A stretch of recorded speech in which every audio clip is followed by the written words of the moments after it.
Miraidon might be getting banned from Gen 9 Ubers, folks. This is something that rarely happens. Ubers is a format where most things in the game are allowed. Ubers is a metagame that is supposed to center around broken legendary Pokemon, that's kind of the point. But sometimes certain legendaries cross the line. It's rare, but legendaries do get banned from Ubers. Mega Rayquaza was one of them back in the day, as was Zacian Crowned in Gen 8, and more recently Calyrex Ghost Rider in Gen 9. The power creep of cover legendaries is getting kind of crazy, and Miraidon and Koraidon are some of the most powerful Pokemon we have ever seen, period. Miraidon is an unbelievable Pokemon. Its stats are incredible. It has basically everything you could ever ask for.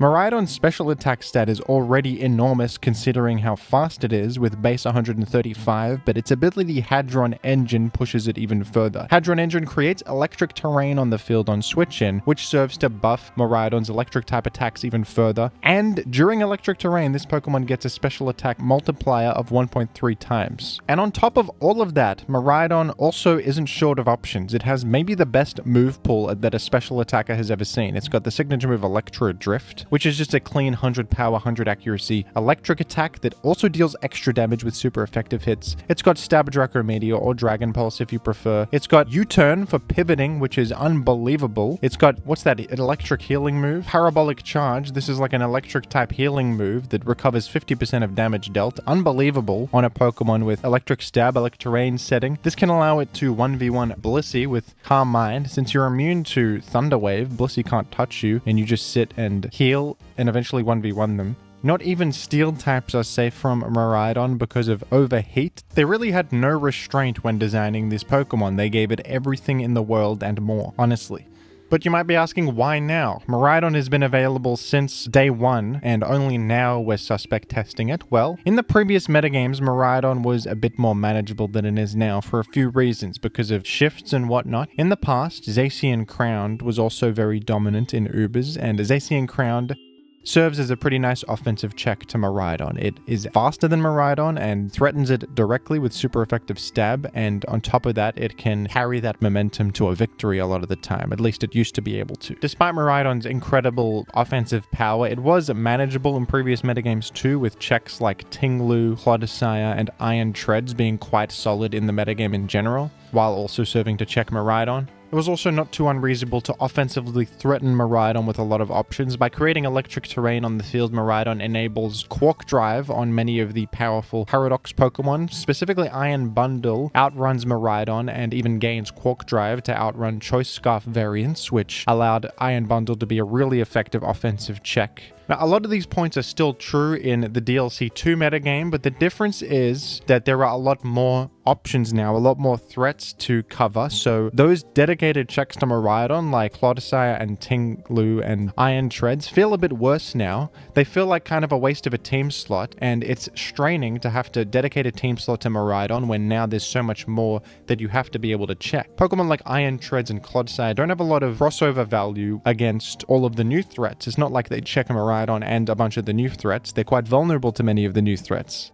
Another metagame shift that has served to indirectly buff Miraidon is the fact that Zacian Crowned feels a bit worse now. Zacian Crowned, being a strong common presence, sort of kept Miraidon in check in the past, but now, with the introduction of Ho-Oh and Necrozma Duskmane to the metagame, as Gibraltar here said in this post, nice post here, Ho-Oh is a really good new Pokemon in the DLC that is an incredible check to Zacian Crowned, so is Necrozma Duskmane, that have served to nerf Zacian Crowned's game-ending power that it used to have. So at the moment, Miraidon is kind of having a similar effect to Anything Goes ranked Pokemon in the past, like Mega Rayquaza and Zacian Crowned of Gen 8, because it is putting such a strain on team building, and it is so powerful on its own that it is just centering the entire game around itself in an unhealthy way.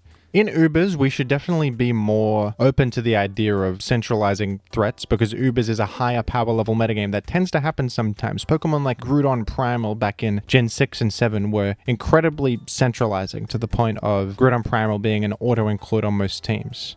I would say a big difference between something like Groudon Primal and Miraidon, though, is that at least Groudon Primal was slow and it could be offensively threatened by a lot more in the format. It's not like Groudon Primal hitting the field was applying such offensive pressure that put a strain on things. At least Groudon Primal could be defensively answered pretty easily and also offensively threatened pretty easily. It was, you know, insanely powerful to the point of being an auto-include, but it didn't feel like it was putting as much of a strain on things as Miraidon is in the current Ubers metagame. I think a lot of people point to usage alone as a valid metric to say why a Pokemon should be banned or not, but you should really be focusing more on how a certain Pokemon impacts the actual metagame and the moment-to-moment gameplay. And in the case of Miraidon here, I think Miraidon is definitely making Ubers a worse metagame because of how powerful it is, because of the responses that it demands, and it is putting a strain on things like healthy metagame development and variety and interesting interactions that happen. And for those reasons, I think I would be in favor of banning Miraidon as well. I think it would improve Ubers. I really have to say that I'm not a fan of the design of the recent cover legendaries. Zacian Crowned in Gen 8 is one of the most overtuned Pokemon in history. I know that the point of legendaries is that they're supposed to be powerful, but you can be more interesting with it. You can make them powerful in unique ways. Groudon and Kyogre back in Gen 3 were amazing Pokemon that defined the Gen 3 Ubers metagame in a way that was more positive. Their weather setting abilities enabled synergy, and you could build teams around those concepts. The Pokemon themselves had a healthy amount of variety while not being too overwhelming in the formats. They had, you know, checks and counters and ways to handle one another.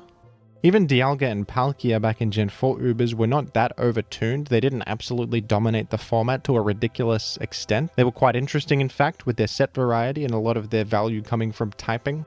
I would also give some respect to the Gen 6 and 7 legendaries. None of them were that crazy. They all felt unique and added something to the Ubers format through being unique rather than being brute forced into the forefront through sheer power. The closest to a problem Pokemon back then would be like a Necrozma Duskmane, but Necrozma Duskmane was really good purely because of its wide array of options, and it was powerful in a more interesting way, in my opinion, than something like Zacian Crowned, which just has a lot of stats. And a lot of people have said, you know, if they ban Miraidon, will they also have to ban Koraidon? Koraidon is definitely on a similar level of ridiculous centralizing power, so I wouldn't be surprised if that did happen. The fact that it also recently got Scale Shot in DLC 2 pushed it further over the edge, giving it a stab move that raises its own speed. Koraidon is at least a bit easier to check because of its times for fairy weakness. There's that, but there's no doubt that it's on a similar level of power. But what do you think, folks? Do you think Miraidon is deserving of this ban as one of the select legendaries in the franchise that is just on another level of power alongside Mega Rayquaza and those fellows? Or do you think this is an overreaction? Miraidon is manageable and Ubers should try not to ban things if possible. Both perspectives are valid, I suppose. It's a philosophical thing. Let me know down below in the comments, and thank you for watching.